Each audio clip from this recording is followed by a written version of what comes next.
Bueno, para hoy voy a compartir pantalla. Teníamos un texto que es el de Orozco y González, que son dos autores mexicanos,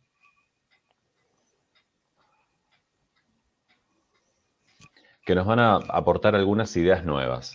Les quiero aclarar que si alguien quiere comentar algo, lo hace, o sea, abre el micrófono y lo directamente pregunta, no es un monólogo esto, ¿sí? Bueno, como siempre decimos, la bibliografía tiene una variedad. Acá ven que el capítulo que vamos a ver es el 1, que en realidad es como la presentación de este libro que se especializa en la metodología y está entre las páginas 15 y 51. Acá está la tapa. Es un libro que cuando se publicó fue muy interesante porque, bueno, aportaba diferentes miradas sobre lo que es la metodología y la investigación en ciencias sociales, etc. Entonces ahí podemos ver un poco que este es el perfil de los autores del libro, ¿no? Son de México, se especializan en estudios de comunicación social, en alfabetización audiovisual. Ahí hay algunos detalles como para conocer de qué escuela vienen. Y también, por ejemplo, Orozco hizo un doctorado en educación en la Universidad de Harvard. Rodrigo González trabaja en la Universidad de Guadalajara, etc. Bien, plantean un esquema que nos sirve un montón para pensar este momento en el cual nos preguntamos qué tomar como tema y a quién abordar en nuestro acercamiento a campo. Ellos piensan la investigación social como una oportunidad para develar opacidades, ¿no? Es decir, como una oportunidad para, ¿se acuerdan cuando dijimos echar luz? Creo que era la primera o la segunda clase, ¿no? Que aparecía en una de las imágenes un mecanismo donde estaba la selva con el texto de Marradi y aparecía una luz. Bueno, esto es algo similar. El esquema que ellos plantean es el siguiente. Cada investigación social parte con determinados inputs, ingresa a una caja negra y resulta con outputs. Parece algo muy esquemático, pero esto es lo que plantean ellos. A ver, esa caja negra que aparece ahí en el esquema serían los mecanismos sociales, es decir, eso que nosotros queremos conocer. Entonces, en cada tema, en cada entrevista, en cada investigación, aparece algo que nosotros podemos de antemano sospechar o tener nuestros inputs, prejuicios, prenociones, algunas ideas tentativas de cómo es eso, y con eso vamos, con eso nos metemos. Pero después, cuando salimos de ahí, es decir, cuando ya se hizo el proceso de investigación, en primera entrevista, supongamos en el acercamiento a campo, va a haber unos resultados. Esos resultados, como ya lo hemos dicho, pueden o no reproducir lo que nosotros previamente ya pensábamos sobre esa temática, pero por lo general va a haber un montón de conocimientos nuevos. Dependerá mucho de cómo eh, abordemos ese momento, ¿no?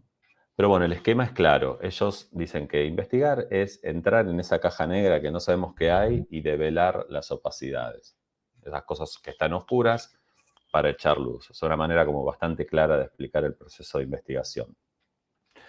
Entonces, claro, van a decir, esto lo que significa ni más ni menos es que la investigación científica es un procedimiento que genera conocimiento nuevo. Es decir, lo más rico de la investigación es generar conocimiento nuevo. Que ese conocimiento nuevo siempre se apoya sobre un conocimiento previo sobre esa temática y después tendrá nuevos conocimientos sobre lo que uno produce en el proceso circular de la ciencia. O sea, nunca uno investiga algo de lo cual nadie haya hecho algo antes y nadie va a hacer algo después. No, es parte de un proceso. Bien, entonces acá está el detalle de esto que explicitaban ahí en la caja negra, ¿no? O sea, los inputs son los insumos con los que se llega desde afuera, las sospechas que uno tiene sobre el tema, lo que va a encontrar, lo que se imagina que puede llegar a decir esa persona, lo que investigó, qué hizo esa persona, y por ahí puede contestar en una entrevista o no. Hay cierta averiguación, ¿no? Y el sentido de esto es, bueno, desmontar esa caja negra, dicen los autores, y sus mecanismos y conocer cómo se hacen las cosas que se hacen. Eh, el detalle de cómo se hace cada cosa es el sentido de la investigación social. Y eso va a tener unos resultados, que son, como veíamos en el esquema, los outputs. Bien, los autores acá tienen una mirada muy clara, diría yo, acerca del rol que tiene el sujeto que investiga, es decir, en este caso ustedes, en el rol de investigadores.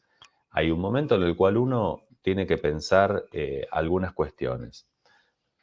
Y fíjense, estos 4 detalles que aparecen acá no son racionales, sino más bien, o algunos pueden tener un componente racional, pero más bien tienen que ver con lo intuitivo, ¿no?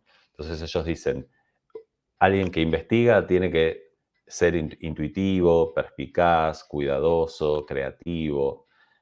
O sea, son detalles que por ahí no están asociados a la mirada científica, pero que sí aportan mucho en el diseño de una investigación social.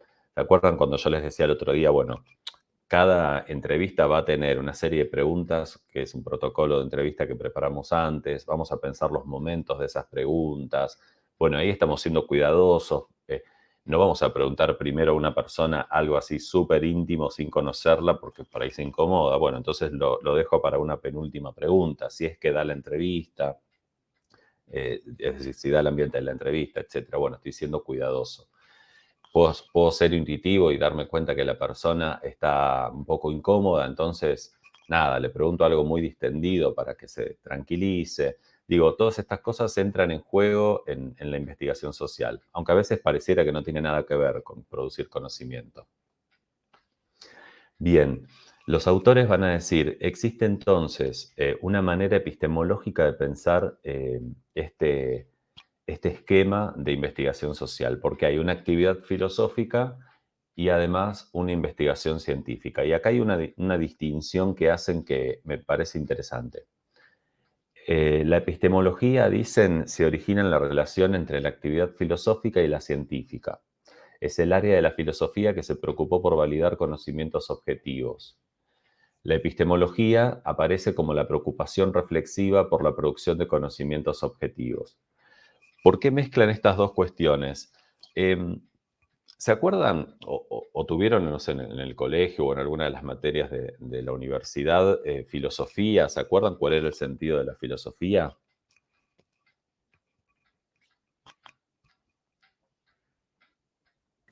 El amor al saber. Sí. ¿Qué más? Y también estudiaba, no, la epistemología es la que estudiaba los métodos, ¿no? Claro. En realidad, la epistemología se origina en esta mezcla, ¿no? La actividad filosófica y la científica.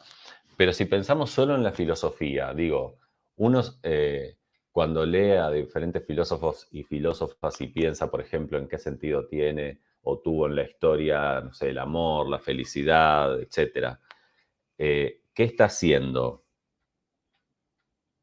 ¿Estamos generando conocimiento nuevo o estamos reflexionando sobre una temática? Reflexionando. Claro.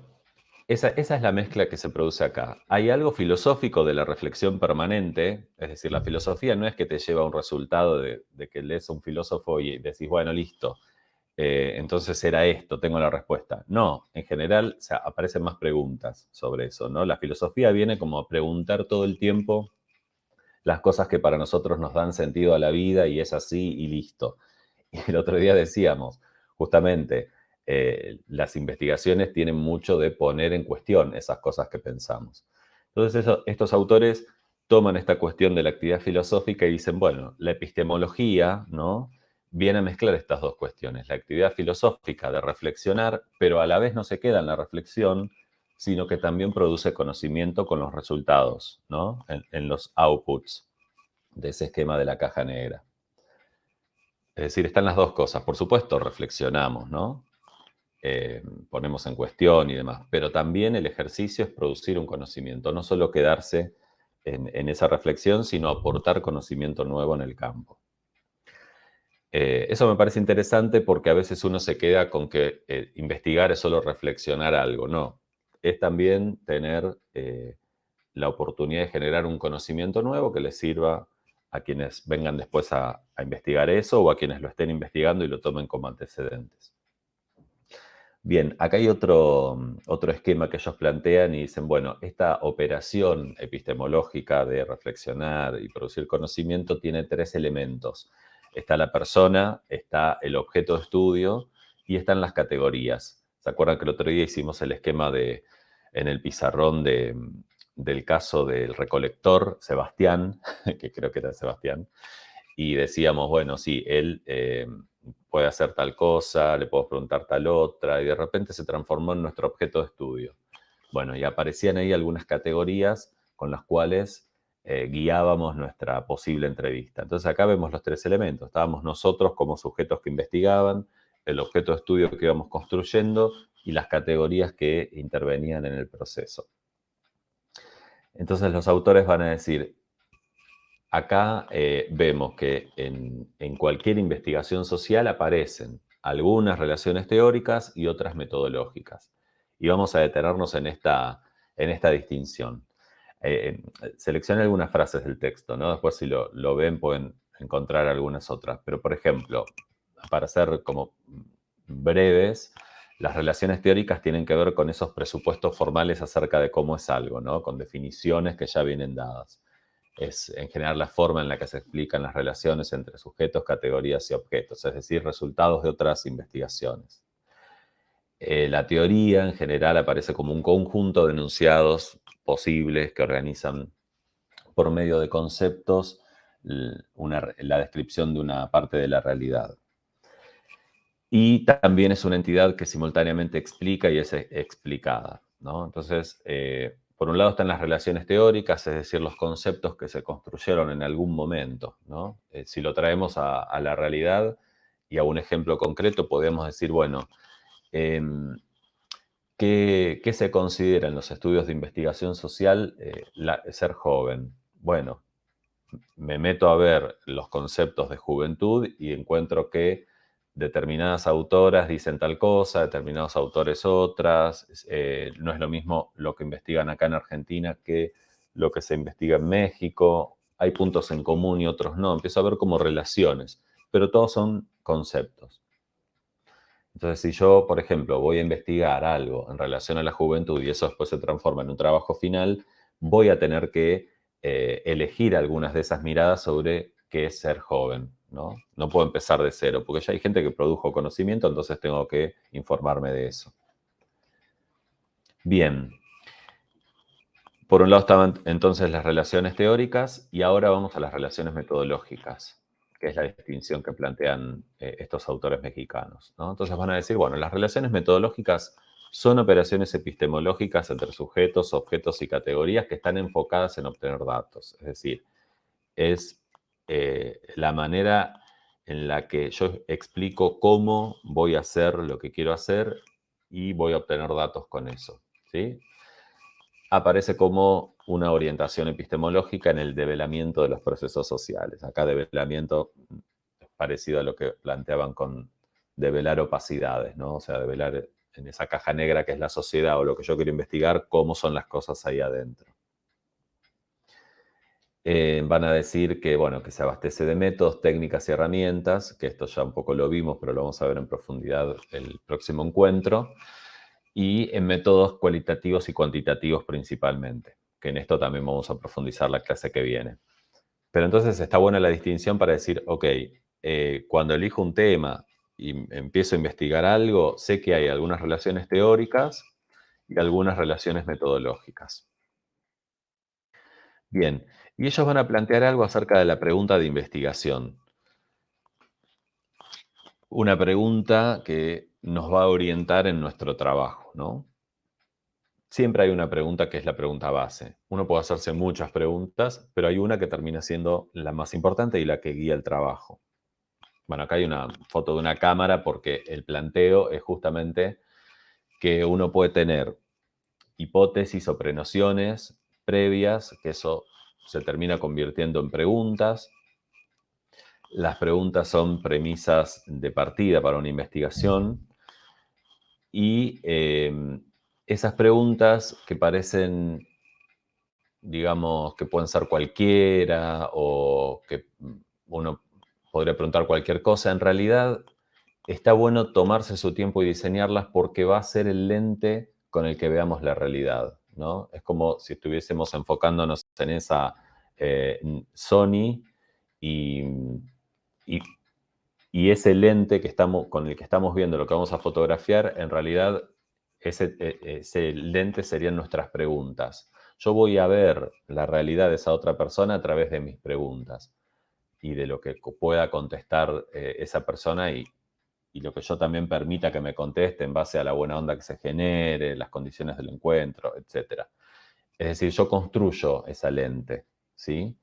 Eh, entonces, está bueno este texto para sumar estas otras dimensiones de, ok, venimos pensando qué es la metodología, de qué manera se puede encauzar una investigación, qué peso tiene la teoría y la metodología, bueno, diferentes detalles, pero ahora es el momento en el que tenemos que enfocarnos en esa caja negra, ¿no? En ese esquema en el cual no sabemos con qué nos vamos a encontrar. Hay sospechas, hay prenociones, hay inputs en términos de estos autores, pero una vez que entro a esa caja negra, voy a encontrar cosas que antes no tenía en claro o por ahí me parecían que eran de otra manera, entonces voy a tener otros conocimientos nuevos. ¿Qué dudas o preguntas les plantea este texto de nuestros amigos mexicanos?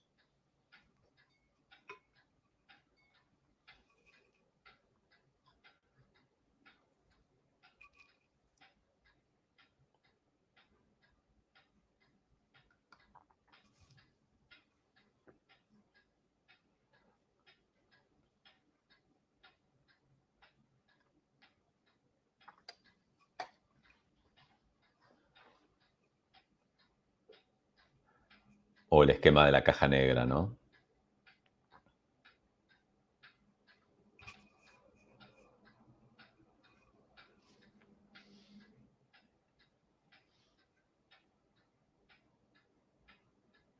Bien, claro, y veo que seguís sin micrófono.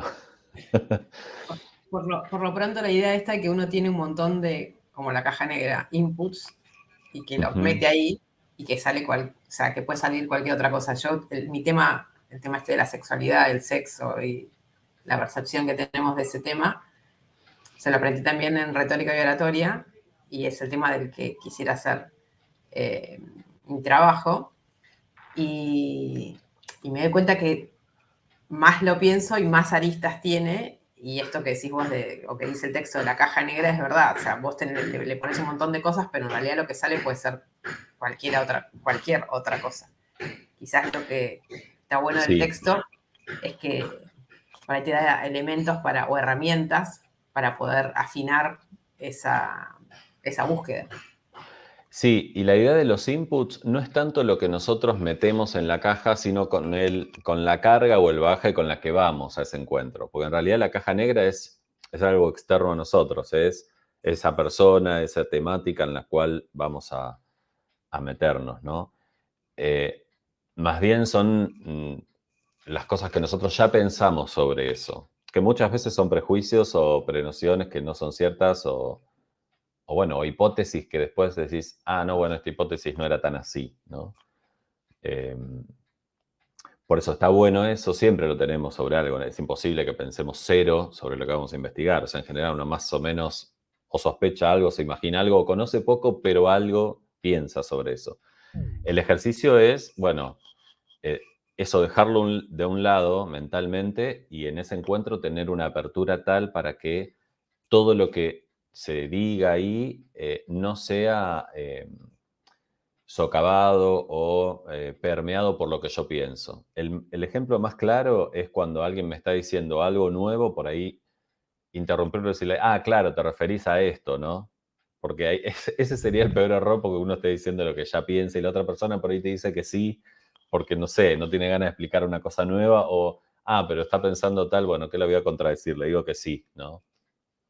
Por eso la actitud del ejercicio que vamos a hacer de acercamiento a campo es como, ¿se acuerdan que yo les dije en un momento? Uno hasta a veces actúa algunas cosas o que desconoce algunas cosas en pos de que la otra persona hable más. Bueno, en parte es eso. Tenemos un montón de inputs. Bueno, quedarán en nuestra mente. La otra persona, si no se entera de nada de eso que pensamos, mejor para nuestro ejercicio.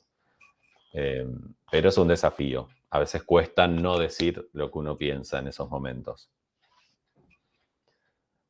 Bien, es un texto simple, pero a la vez plantea esta cuestión de que, bueno, en realidad, por más que sospechemos que más o menos sabemos con lo que nos vamos a encontrar, siempre pasa, y les digo por la experiencia de año tras año, siempre después de un encuentro es raro que no haya algo novedoso, ¿no? Así que bueno. Vamos a hacer un ejercicio simple que tiene que ver con esto. Bueno, tenemos las cosas que estamos pensando. ¿Cómo la bajamos a algo concreto, ¿no? Entonces acá voy a compartir pantalla y haremos un ejercicio para pensar el tema y las preguntas orientadoras. Bien. Ven que acá aparecen dos referentes, ¿no? El conceptual y el empírico. ¿Se acuerdan que algo de esto hablamos en el encuentro anterior?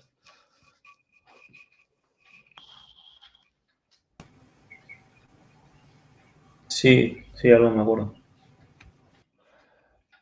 Bueno, ambos están en general cuando uno formula un tema, ¿no?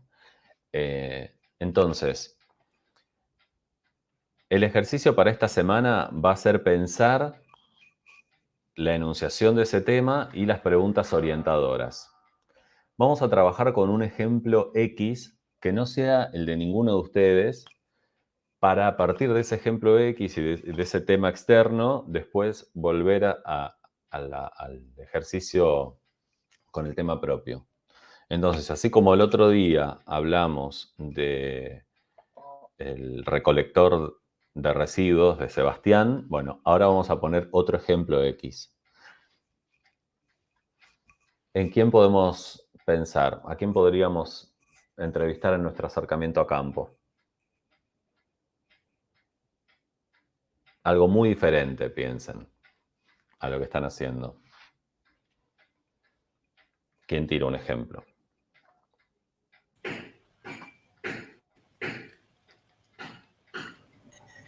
A una maestra de jardín, capaz. Bueno, Sí, sí, una maestra de jardín puede ser con el tema de la ESI y no sé cómo una maestra que tenga muchos años en el jardín y que ahora hace un par de años a partir de la ESI tuvo que cambiar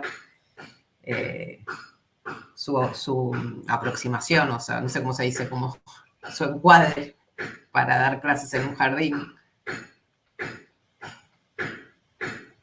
Nosotros hace poquito tuve la charla en el colegio de mis hijos, está en 4º grado, y las preguntas que hacemos las madres a veces son muy vergonzosas para las propias madres. Y me imagino en un ámbito aún más complicado que es el jardín, cómo resuelve esas situaciones. El tema de la ESI está muy presente, gracias a Dios, en todos los colegios, pero a veces los docentes no están capacitados ni para responderle a los chicos ni para responderle a los padres, a veces.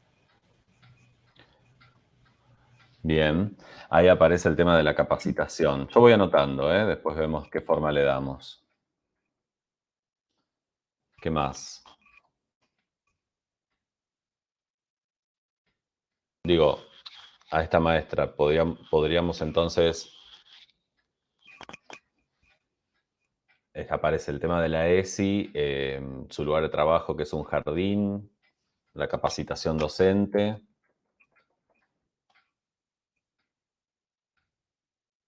¿Qué más?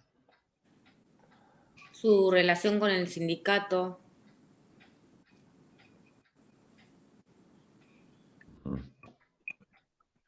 Buen día, ¿se escucha bien ahí?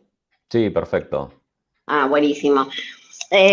Para sumar un poco a lo que decían, por ahí se me ocurre la relación con directivos y con sus pares, qué opiniones se encuentran sobre la educación sexual eh, y si la aplican. O sea, si la aplican, se dice, no, si la... Sí, Sí, si la dan, básicamente. claro. ¿Cómo es la ideología del colegio? Si les pone algún freno, porque una cosa es lo que baja de arriba, por así decir, y otra cosa es lo que dicen directamente los directivos. Esto no se va a hablar, esto no se dice, Ujú. como por ahí. Bien, se me ocurre pensar que habría que ver si ese jardín es público o privado, donde en general en lo público hay una bajada más clara del ministerio, donde habilita a que se pueda tratar lo que ya es ley y donde a veces hay resistencia en algunos espacios de educación privada a eso, ¿no? Entonces podríamos pensar, no sé, un jardín X que conozcan o inventamos uno. Bueno, El jardín yo tengo... del Marín. No, perdón, el jardín del Marín, digo, ya que estamos en la UCI. Que sería más complicado. Podemos salir de la UCI.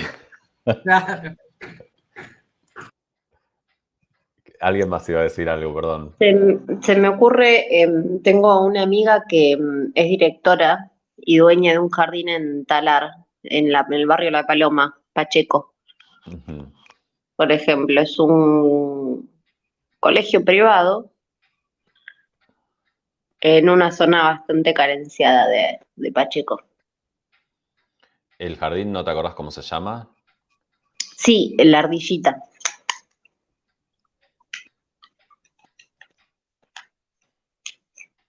¿Así? ¿Ardillita?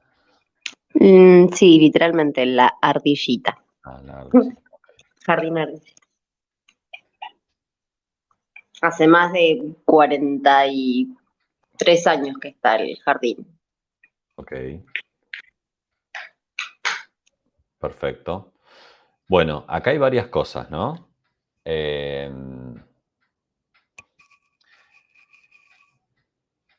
más podemos agregar antes de después darle forma a la enunciación del tema y de las preguntas?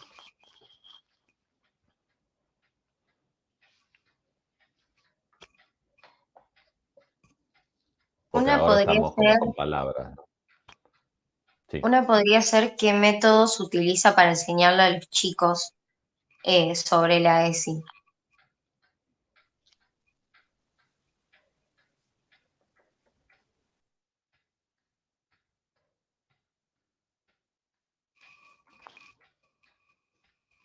bien. ¿Qué más?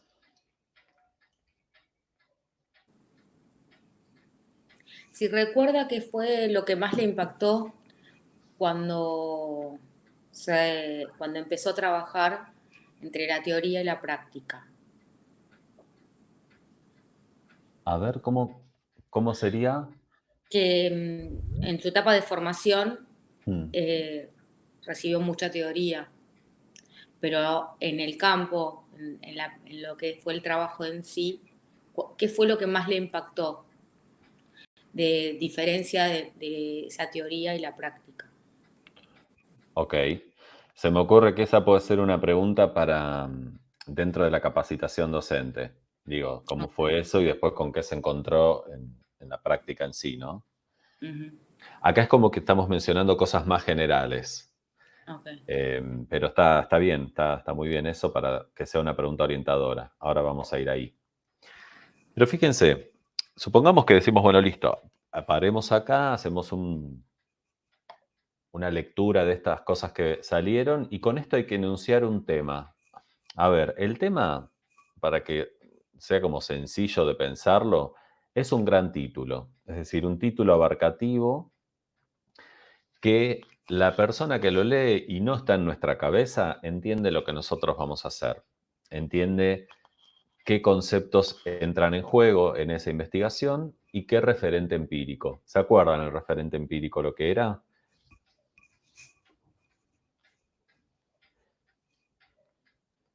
Aplica la distinción que tuvimos hoy en el texto. Referente conceptual, todo lo asociado a conceptos, ideas, teorías que ya nos preceden. Es decir, alguien estudió eso y nosotros vamos, lo leemos y después lo aplicamos.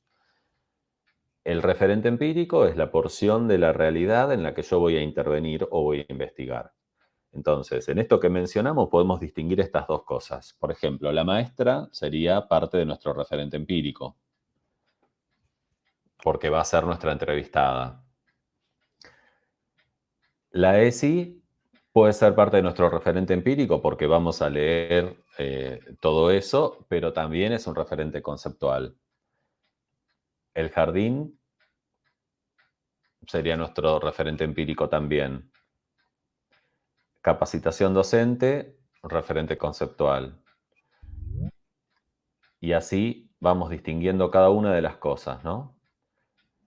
Entonces, si tuviésemos que enunciar esto que ahora está separado en comas en un gran título, ¿cuál piensan que podría ser? ¿Quién se anima a empezar a enunciar algo y yo lo voy escribiendo? Perdón, te hago una consulta. No me quedó muy claro lo del referente conceptual y el empírico. Es decir, por ejemplo, decías que el jardín sería empírico y conceptual sería como algo más acotado dentro, como de lo macro a lo micro. No, lo empírico es lo que yo estoy diciendo que voy a investigar. Es decir, en este caso será una maestra dentro de ese jardín, es decir, el lugar donde yo voy a ir a investigar. La empiria es la parte práctica, ¿sí? Lo conceptual es qué voy a investigar de eso. Por ejemplo, la capacitación docente o la aplicación o no de la ESI, o cuál es la metodología, o qué relación tienen con los sindicatos. Pero si yo tengo que decir dónde voy a investigar eso, va a ser en el Jardín La Ardillita y puntualmente en el caso de la maestra Florencia, ponele. ¿Se entiende la distinción? Ay, Marcos, disculpa. Lo empírico es lo que yo estoy diciendo que voy a investigar y lo conceptual es lo que yo... Quiero investigar de eso.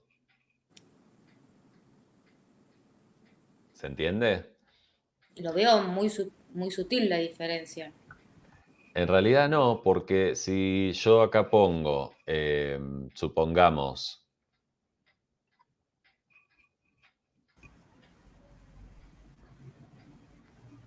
Profe, a ver, si te yo no... puedo poner. Uy, Dale. disculpa. Sí. No, quería poner un ejemplo a ver si me quedó claro. Por ejemplo, quiero estudiar lo que es la Universidad de San Isidro y conceptualmente voy a estudiar a Marcos, el profesor. ¿Puede ser o no? Sí, pero ahí yo te diría, te está faltando qué vas a investigar sobre UCI, porque nombraste dos referentes empíricos. ¿Se entiende? O sea, hay uno que es más amplio, que es la UCI, y tu caso, que sería, en este caso, yo como profesor de esta materia. Ahora, yo te podría decir, bueno, ok, ya tenés el referente empírico. Ahora, ¿cuál es tu referente conceptual? Es decir, ¿qué vas a preguntar? ¿Sobre qué ideas querés preguntar? Vos me decís, bueno, mira, quiero preguntar sobre la aplicación de la ESI o la metodología docente o cuál es la manera en la que se vinculan docentes y estudiantes. Bueno, todo eso son conceptos. Ahora, vos definiste que eso no lo vas a aplicar en cualquier lado, sino en UCI y en esta materia, que es tu referente empírico. Es decir, nos preguntamos un montón de cosas, pero en el tema decimos parte de lo que nos preguntamos y cuál es el lugar donde nos vamos a preguntar eso, ¿sí? Imagínense el referente empírico como una parte de la población, como un lugar concreto donde yo voy a ir a preguntar eso. ¿Se entiende?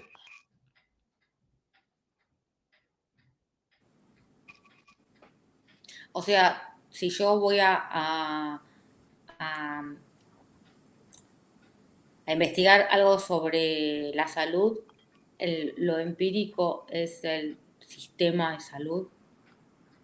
Si vas a estudiar todo el sistema, sí, pero puede ser que vos digas, mira, solamente me voy a enfocar en cómo funciona el área de recursos humanos de Swiss Medical de Barrio Norte. Bueno, entonces tu referente empírico va a ser el área de recursos humanos de Swiss Medical de Barrio Norte. No todo Swiss Medical, no todo el sistema de salud privada, no todo el sistema de salud de la provincia de Buenos Aires.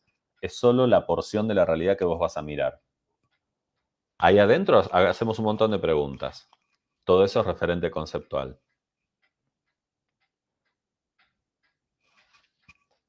Es decir, el referente empírico, perdón, ahí te doy la palabra. El referente empírico lo que hace es acotar el lugar a donde yo me voy a preguntar lo que me quiero preguntar o lo que le quiero preguntar a esa temática. Sí, adelante. Entonces, volviendo al tema del, por ejemplo, el recolector de basura.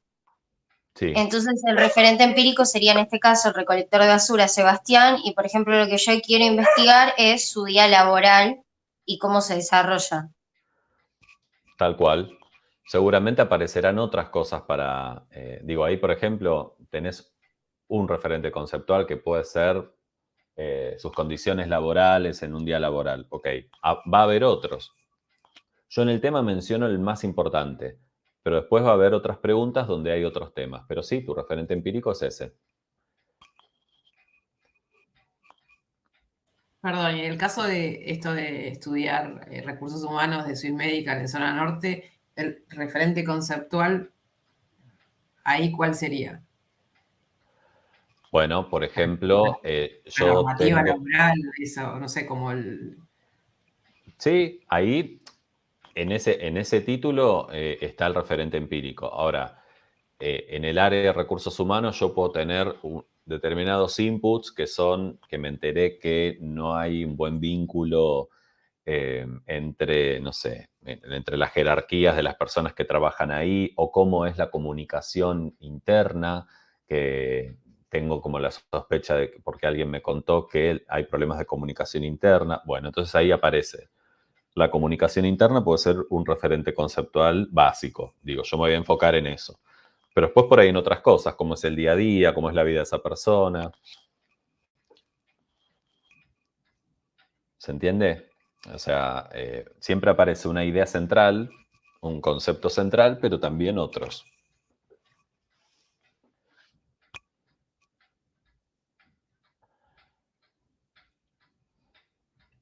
Vamos a darle forma a este tema para que nos quede claro con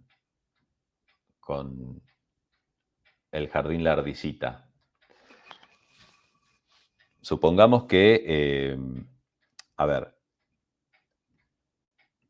la maestra sería nuestro caso de acercamiento a campo, ¿no? Acá hay dos, en realidad hay 4 cosas que tienen que ver con referentes conceptuales. Elijamos una para poner como la principal. Otras aparecerán en otras preguntas. Pero si tenemos que elegir entre cómo fue su capacitación docente en relación a la ESI, o cómo es la relación con los sindicatos, o cómo es la relación con los directivos de esa escuela, o la metodología de enseñanza de la ESI. ¿Cuál de estas 4 podemos elegir para enunciar el tema?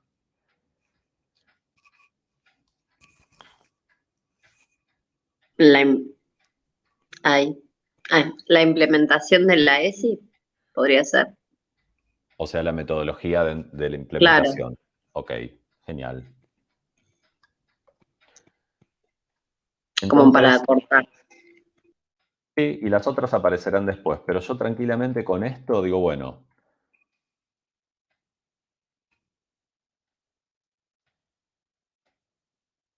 entonces mi tema va a ser la metodología de enseñanza de la ESI en la educación inicial, no sé si es una buena manera,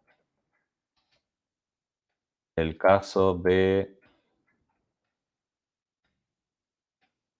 el jardín La Ardillita en el Talar, me dijeron, ¿o dónde queda? Sí, se llama La Paloma, es adentro de Pacheco.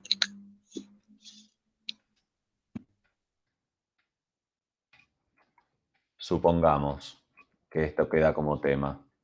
Fíjense, si yo me pregunto de nuevo, ¿está el referente conceptual, está el referente empírico? Aparecen las dos cosas. La metodología de enseñanza es lo que yo aparentemente con este título y con esta formulación del tema es lo principal que quiero conocer de lo que voy a investigar. La metodología de enseñanza sobre la implementación de la ESI. Y después, ¿dónde voy a ver eso? Bueno, en la educación inicial y puntualmente en el caso de este jardín. Entonces, si alguien lee esto y dice, bueno, esta persona quiere investigar este lugar y preguntarse sobre cómo se enseña o no la ESI. Listo, tema resuelto. Resuelto en el término de que queda claro que voy a ver.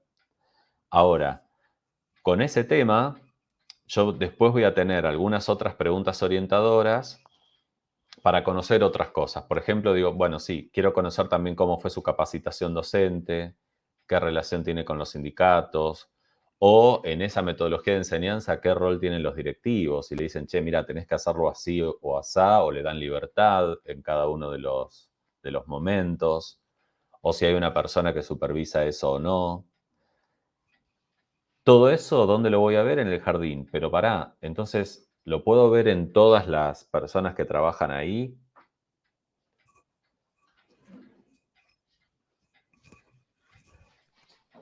Podría, pero tengo que hacer una investigación con, supongamos, 25 personas que trabajan ahí.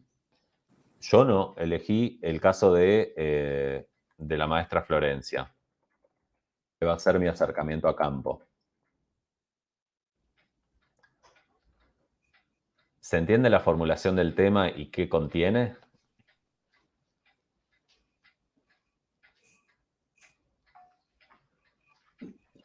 Sí, podemos, por ejemplo, en este caso sería la entrevista a una sola persona, ¿no? No hace falta, podemos agarrar a la maestra Florencia, pero no hace falta que después se agarre, no sé, a la directora o a la otra maestra, bueno, otra persona en otro cargo, con el Total. testimonio. Sí, sí. Nosotros, en nuestro caso, durante el cuatrimestre, solo vamos a hablar con un caso de lo que querramos hacer. El tema lo planteamos como algo más general. Entonces acá sabemos que sí, no vamos a entrevistar a todo el jardín ni ver todo lo que pasa ahí, sino simplemente vamos a tener un acercamiento a campo con una docente. Pero el tema es un poquito más amplio. Entonces, adentro de esto como que uno podría, bueno, genial, el caso de ese jardín, ¿qué van a ver del jardín? Yo después aclaro que es la docente solamente. Pero si yo dejo ese tema así, también podría aplicar a una futura investigación. Porque si yo leo la metodología de enseñanza de la ESI en la educación inicial, el caso, puse de él, malísimo. El caso del jardín La Ardillita en La Paloma, Pacheco, PBA, puede ser el título de una investigación completa. Yo solo voy a hacer el inicio con mi acercamiento a campo, pero lo que estamos viendo hoy es que la formulación de los temas siempre son un poco más amplios. ¿Se entiende eso? O sea, uno formula el tema donde está el referente empírico, el referente conceptual, de una manera más amplia y con un título que da cuenta de lo que yo voy a querer ver en ese lugar. Va a haber otras cosas que quiero ver que los puedo traducir en otras preguntas. Vamos a preguntas orientadoras. Acá yo podría tener, por ejemplo,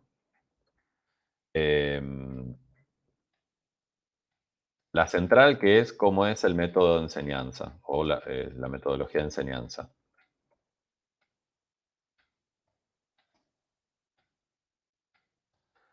Otra que es cómo fue la capacitación docente.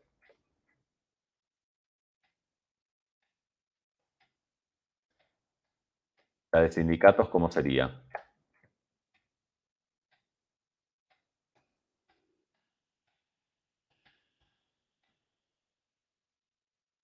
¿Cómo es el vínculo con el sindicato?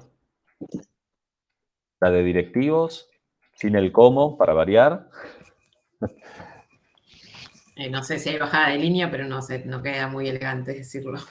Claro, ¿cómo podríamos preguntar? ¿De qué forma, Sí, ¿de qué forma influyen los directivos? Genial.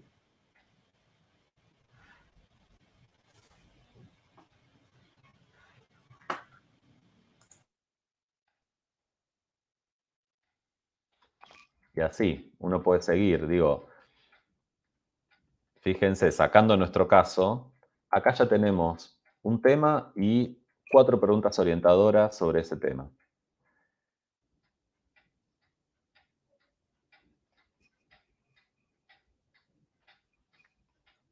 Son 4, podría haber un montón más. De hecho, muy posiblemente antes de preguntarle todo esto, yo le pregunté algo más a nuestro caso, a la maestra Florencia, de cómo es su día a día, de por qué quiso ser maestra jardinera, por ejemplo. Digo, hay un montón de otras cosas, pero si queremos ir al hueso, a lo que nosotros queremos saber, que en realidad es cómo enseñan la ESI en ese lugar, en algún momento del cuestionario va a llegar.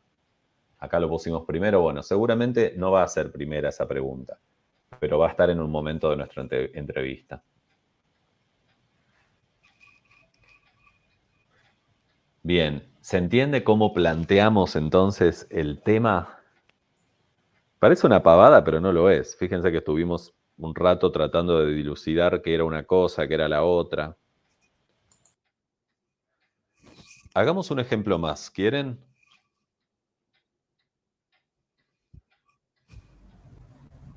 Dale. Ay, me da por delay, pero sí, dale.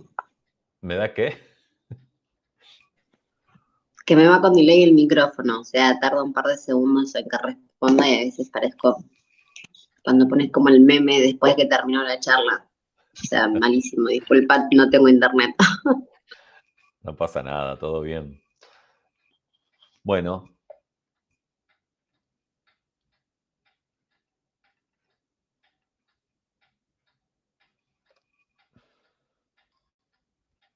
Se va el caso ese y vamos a otro.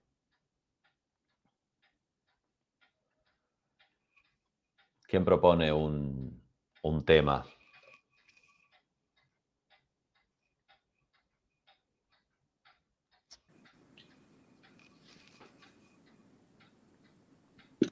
Podría ser, por ejemplo, a una comediante una entrevista para ver cómo, no sé, cómo se siente ella y cómo se ve estando en un escenario, siendo mujer, haciendo comedia, cuando la comedia era en general para hombres, o sea, poder estar en el escenario hablando y haciendo chistes o comentarios. Bien, ahí anoté, comediante, mujer, humor. ¿Qué Sí. más?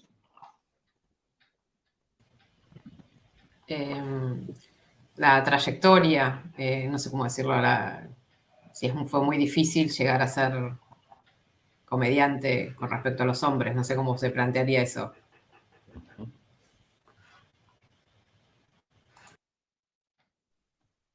Claro, si tuvo que luchar mucho por su lugar, por un espacio, si se encontró con menos oferta laboral a diferencia de un hombre. ¿Es por ahí, Nati? Claro, sí, tuvo menos oportunidades, si fue más complejo estudiar o desarrollarse. Bien, ¿y esto dónde lo podríamos ver? Más allá de nuestra entrevistada, digo, si tuviésemos que localizarlo en un espacio, en un lugar, en una ciudad,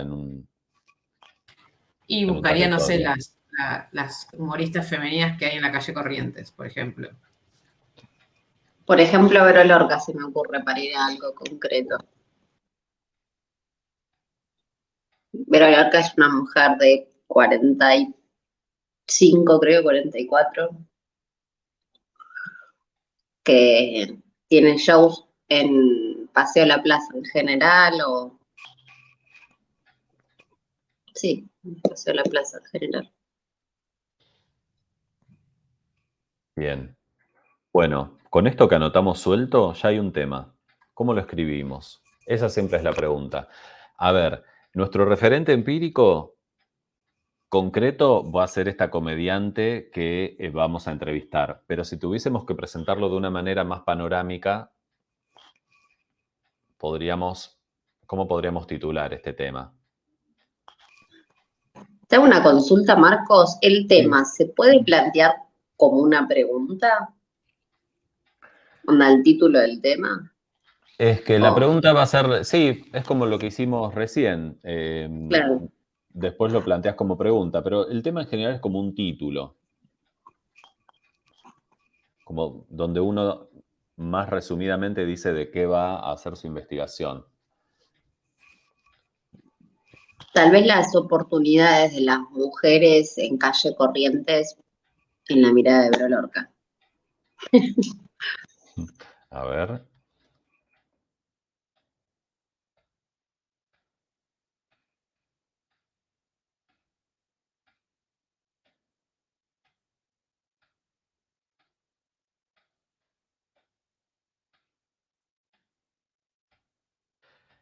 Si yo pongo la mirada de Vero Lorca, lo estoy como acotando solo a la entrevista que voy a hacer, pero si esto fuese parte de una investigación, quizás habría más comediantes mujeres. Entonces yo puedo decir la mirada de...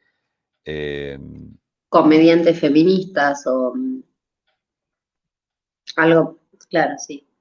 supongamos.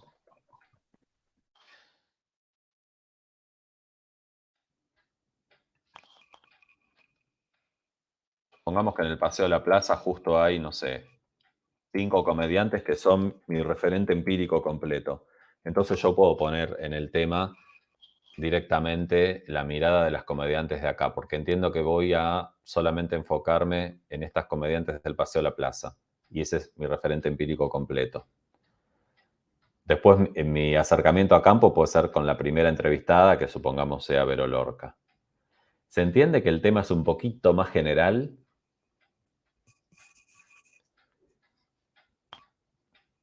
No Sí, significa... como que vas de lo más grande y que después vas desmembrando. Claro, no significa que yo en mi acercamiento a campo tenga que entrevistar a comediantes feministas del Paseo de la Plaza. No, probablemente sea solo a una, que es la entrevista que voy a hacer. Ahora, en el tema hay una manera más general de presentarlo.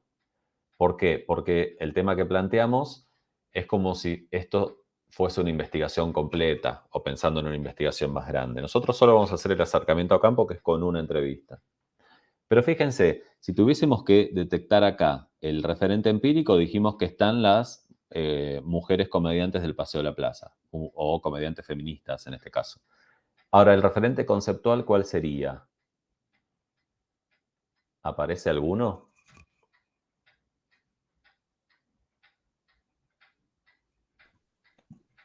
Perdón, Marcos, no te escuché bien la pregunta.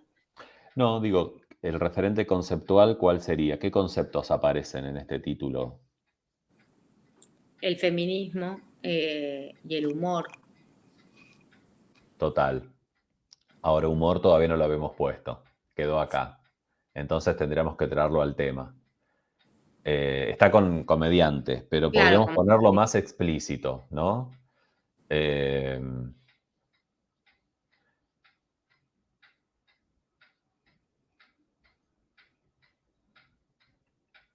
Por ahí lo podríamos agregar en esta primera parte.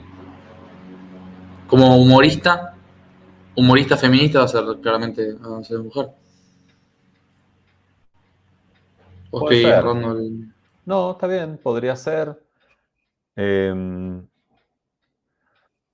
sé si comediante fue porque esta persona, Vero Lorca, se considera comediante y no humorista. Ahí habría que ver qué pasa, ¿no? Para nosotros por ahí ahora es lo mismo, pero por ahí para ellas no.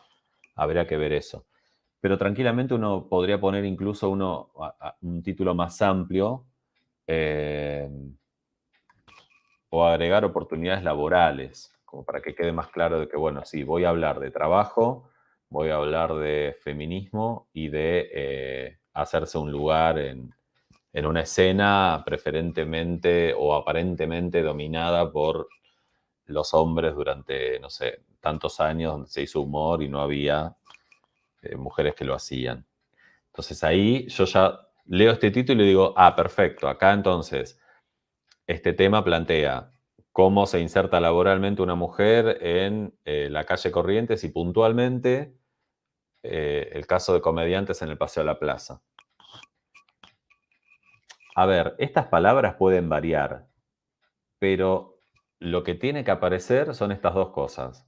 Algunos conceptos que yo considero claves en mi estudio, digo, voy a trabajar con comediantes feministas, entonces voy a hablar de qué es para ellas ser feministas, etcétera, y de la problemática laboral de esas mujeres. Digo, cómo se insertaron, qué piensan de ese escenario, etcétera. Son dos cosas enormes, pero yo ya las estoy adelantando en el tema. Entonces, después eso se puede traducir en preguntas. Clara, vos decías, ¿puede ser una pregunta? Sí, tal cual. La primera para este tema puede ser, ¿cuáles fueron o cómo consideran las oportunidades laborales las mujeres comediantes feministas del Paseo a la Plaza? Y lo aplicamos a la primera entrevistada. Entonces, si tuviésemos que hacerle preguntas a nuestro caso, que sería Vero, podría ser una primera pregunta.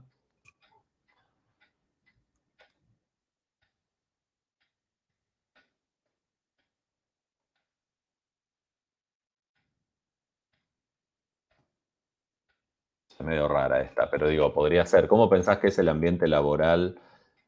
En el humor teatral no queda bien.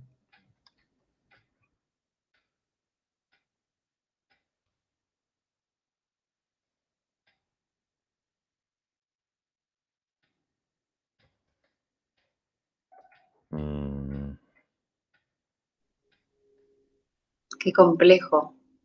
Sí, pero es muy creativo. Fíjense, yo acá le estoy haciendo dos preguntas juntas y en realidad estoy queriendo que me hable de una escena que para mí, yo traigo mi input en términos del texto que vimos hoy, de que eso era un lugar que siempre ocuparon hombres. Esa es mi sospecha. Entonces se lo tiro a ver qué me dice. Y probablemente me diga que sí, me cuente cómo comenzó o no, pero es una pregunta disparadora, ¿no? Y que va a orientar un poco mi tema.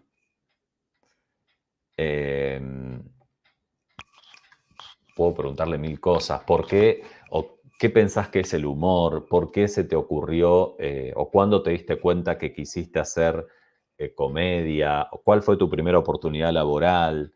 ¿Tuviste, yo supongamos que googleé a esa persona y vi que arrancó, no sé, en un lugar tal? Digo, bueno, leí que tuviste tu inicio en este lugar. ¿Qué recuerdos tenés de eso?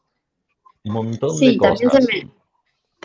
se me ocurre que cómo puede aplicar el feminismo, cómo puede mechar, ¿no?, el feminismo dentro del humor a la hora de hacer sus stand-ups, sus monólogos. Total. O sea, ya que estamos hablando de mujeres exclusivamente, por ahí hacer unas preguntas centradas a cómo mecha las dos cosas. No me sale el término correcto, no es mecha. Yo puse cómo incluís el feminismo en el diseño de tu Claro. stand-up o una cosa así. Pero se entiende que algo por ese lado, en el diseño o en la creación, ¿no? Pero bueno, digo, acá uno juega con las palabras. Desde la curiosidad, yo me preguntaría o le preguntaría cómo cree que fue el paso de comedias del humor, quiero traer un caso, a ver si me ayudas a pensarlo, Marcos. Las obras de teatro que yo vi de mujeres en una época fueron, yo qué sé, confesiones de mujeres de 30, confesiones de mujeres de 40, monólogos de la vagina. Digamos, hubo circunstancias donde las mujeres tenían oportunidad de hablar de estas cosas, pero el stand-up de ahora yo no lo conozco, por ejemplo. Entonces digo, ¿cómo podría diferenciar ese tipo de humor del que está haciendo ahora, si es que lo conoce? Porque en realidad estamos hablando de por ahí algunos disparadores. Mira, acá inventé una con lo que decís, a ver si representa esa idea. ¿Cuáles son las obras de teatro sobre mujeres que fueron antecedentes importantes en tu trabajo o que fueron importantes para vos? Pero yo le agregaría las obras de teatro en la Argentina, porque si me dice alguna en el exterior, ya ahí me vuelve a perder. Total. Mira, supongamos, ahí quedó, ¿cuáles son las obras de teatro argentinas sobre mujeres que fueron antecedentes o obras de teatro sobre mujeres en Argentina que fueron antecedentes importantes en tu trabajo? Y supongamos que ahí nuestra entrevistada dice, mira, la obra que me marcó fue Mujeres en el baño de Mariela Asensio, que se hizo en el comienzo de los años 2000 y que planteó